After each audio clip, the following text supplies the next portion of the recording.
Kelly is a practicing immigration attorney and the founder of LFK Immigration PA. Laura received her JD from UC Hastings in 2006 and her LLM from the Universidad Carlos III in Madrid, Spain in 2009.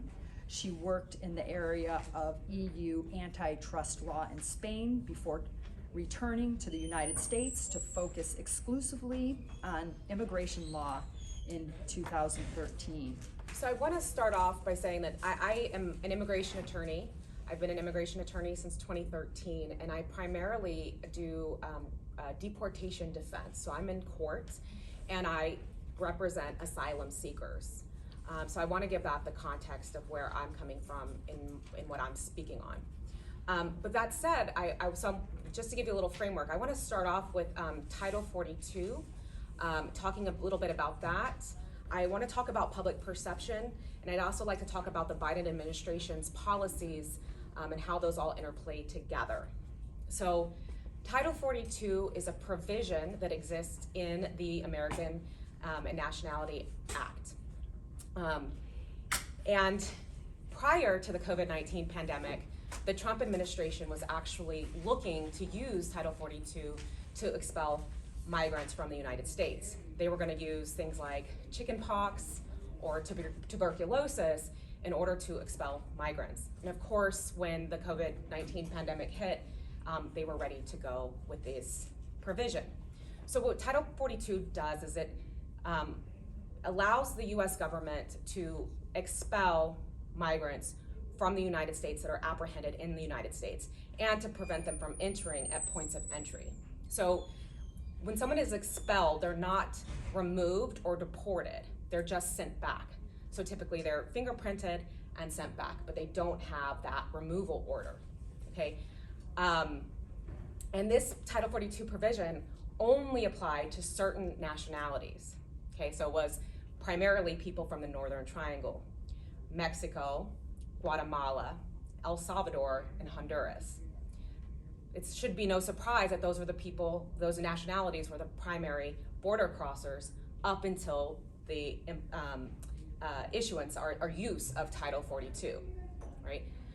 So it didn't apply to people from Colombia, Venezuela, Cuba, Nicaragua, or Peru, right? Or other countries, Haiti, for example. So what happened?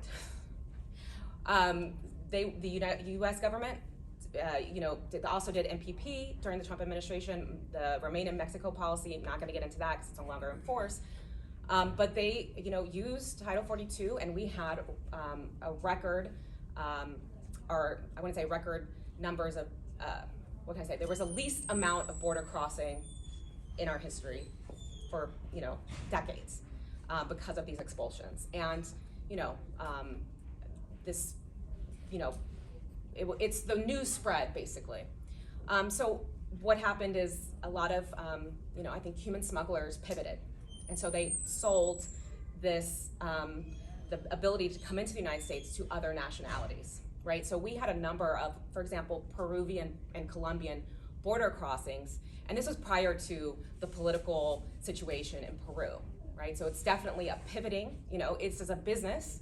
At some point in the last 2 years, we've had over 8,000 people being trafficked from Colombia to Panama in order to take very dangerous routes through the jungle to get to the US border. It's really important that we keep that in context. 8,000 per day, right? 8,000 per day, all right? And what has happened is we have had, in the last 2 years, record numbers of irregular border crossings. Now, some may argue that those irregular boarding crossings are repeat customers, right? Like they're the same people coming back and forth. I don't agree with that. I think that does account for a number of crossings, but the research has been able to kind of separate apprehensions from expulsions. So we're having record numbers of apprehensions. That means the people are being detained and processed, whereas expulsions, they're being sent back, right? And so we're seeing a record number of apprehensions. And for example, in the last 2 years, we've seen over 200,000 Cubans come to the United States alone, okay? And we know that, that's coming primarily here to South Florida. And so when we see these numbers, we know that there are interests that use this information to stoke fear, to stoke panic, and don't typically look at these things in larger pictures or dynamics, right? And you can use your imagination about what those interests are, but the fact of the matter is the American public has had an impact on, or I could say these numbers have had an impact on the American public. What we're seeing right now is that this is the least satisfied Americans have been with immigration in the last 23 years, right? So it is having an impact. Public perception is negative. And we have to consider that because there's a humanitarian issue, and then there's also the issue of what happens in our domestic policy. And if there's a perception by the American public that we are not enforcing our immigration policies, there are consequences when it comes to elections.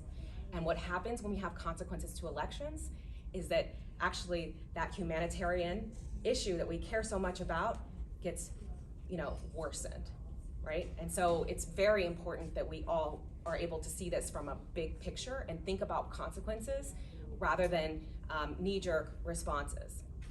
And so the Biden administration has attempted to both limit the amount of irregular border crossings as well as provide humanitarian options for people to come, right? And it does not appear to be working, I have to say. I just did some research today, and actually we're still at record high apprehension levels. But what the Biden administration has done, as you know, or as maybe you don't know, they designated TPS for Venezuelans. When they designated TPS for Venezuelans, that was also an incentive for more people to come. So remember, every action has a reaction, and that is one of them. It looks like the Biden administration will be issuing TPS for Nicaraguans. That's what the rumor is, but it's on good authority that we will be seeing this fairly soon. What they have done is create what's called a parole program. So that is for Ukraine, it was the first country, but also recently Venezuela, Nicaragua, Cuba, and Haiti.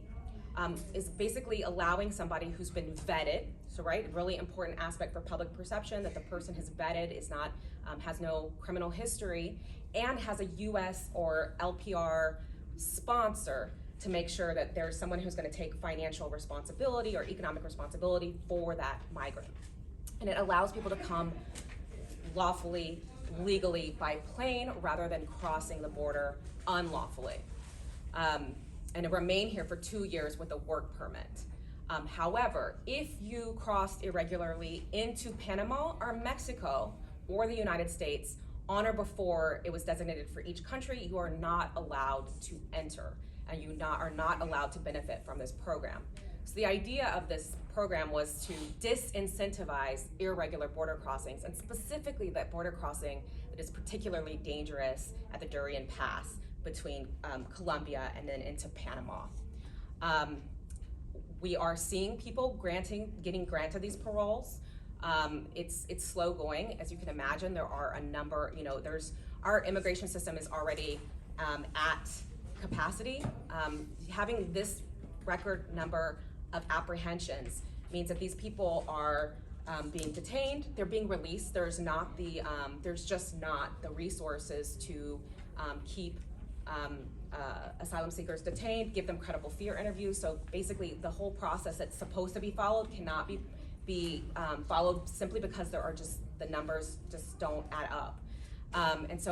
But people are coming, they're seeking asylum, they're filing for their asylum applications, they're showing up in court, they're getting their work permits. But again, all of that paperwork puts a strain on the immigration system, right, on our infrastructure, which was suffering due to COVID-19 personnel issues. So again, there's a lot of things at play here, but we'll know more, I think in the coming months about the parole program and its effect. As of right now, it looks like it's not having an impact on irregular boarding crossings. So I think I'm gonna stop there and welcome questions after everybody else speaks.